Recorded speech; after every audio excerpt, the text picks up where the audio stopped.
Friends, ரீசெண்டாக Steve jobs பற்றின ஒரு ஆர்டிக்கல் வந்து படிச்சிருந்தேன். ஸ்டீவ் ஜாப்ஸ் எல்லாருக்குமே தெரிஞ்சிருக்கும். ஆப்பிளோட கோஃபவுண்டர் அண்ட் சிஇஓவாக இருந்தவர் 2011 அவர் காலமாயிட்டார். அதுக்கப்புறம் தான் வந்து டிம் குக் வந்து இப்போ ஆப்பிளோட சிஇஓவாக இருக்கார் இல்லையா. ஸ்டீவ் ஜாப்ஸ் வந்து சிஇஓவாக இருந்த காலகட்டத்தில் வந்து பார்த்தீங்கன்னா அவரோட பர்சனல் செக்ரட்டரி ஒருத்தவங்க ஒரு நாள் லேட்டாக வந்திருக்கிறாங்க ஆஃபீஸ்க்கு. அவங்கள கூப்பிட்டு ஏமா லேட்டாக வந்திருக்கீங்க அப்படின்னு சொல்லிட்டு அந்த லேடியை கேட்குறாரு. அப்போ அவங்க சொல்கிறாங்க, சார் நான் வர வழியில் வந்து என்னோட கார் வந்து பிரேக் டவுன் ஆகி நின்றுருச்சு, அதனால தான் சார் நான் லேட்டாக வந்திருக்கேன் ஆஃபீஸ்க்கு அப்படின்னு சொல்லிட்டு. இப்போ நம்ம எல்லாரும் ஆஃபீஸ்க்கு போகிறோம். ஆஃபீஸ்க்கு போகும்போது என்ன சொல்லுவாங்க, ஏன் லேட்டுன்னு கேட்டுட்டு மேபி எக்ஸ்கியூஸ் கொடுப்பாங்க, இல்லைனா வந்து சேலரியில் வந்து டிடெக்ட் பண்ணுவாங்க இல்லையா. ஆனால் அவர் என்ன பண்ணியிருக்காரு அப்படின்னு பார்த்தீங்கன்னா ரொம்பவே ஒரு ஆச்சரியமான ஒரு விஷயத்தை அவர் பண்ணியிருக்காரு. இந்த சம்பவம் நடந்தது வந்து பார்த்தீங்கன்னா 1980 நடந்திருக்கு. அப்போ அவர் என்ன பண்ணுறான்னு பார்த்தீங்கன்னா ஆஃப்டர்நூன் ஒரு பிராண்ட் நியூ ஜாகுவார் XJ காரை வந்து ப்ரெசென்ட் பண்ணுறாரு. ஜஸ்ட் அந்த சாவியை கொண்டு வந்து அவங்க கிட்ட கொடுத்துட்டு, இனிமேட்டு நீங்கள் லேட்டாக வராதிங்க ஆஃபீஸ்க்கு, இந்தாங்க புது காரு, நீங்கள் இதில் தான் டெய்லி வரணும் அப்படின்னு சொல்லிட்டு சாவியானதை வந்து கொடுத்துருக்காரு. அவங்க பர்சனல் செக்ரட்டரி வந்து பார்த்தீங்கன்னா ஒரு சிங்கிள் மதர்.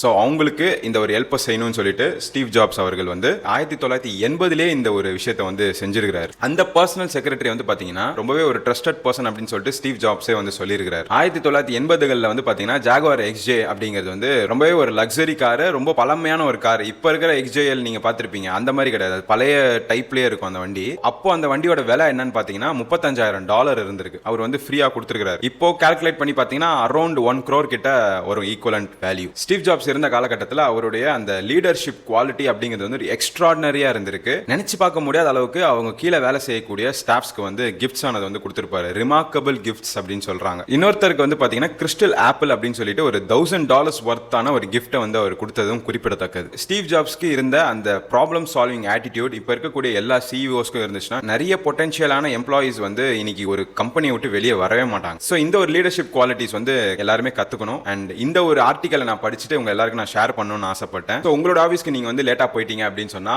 உங்க ஆஃபீஸ்ல உங்களுடைய மேனேஜரா இருக்கலாம், HR இருக்கலாம், அவங்க உங்ககிட்ட என்ன மாதிரியாக பிஹேவ் பண்ணிருக்காங்க அப்படிங்கிற உங்க எக்ஸ்பீரியன்ஸை வந்து கமெண்ட் செக்ஷன்ல பகிருங்க. இனிமேல் நிறைய கான்டென்ட்ஸ் வந்துட்டே இருக்கு. So subscribe to Pulse Up and follow our official Instagram page Pulse Up Official. I'll see you guys in the next video.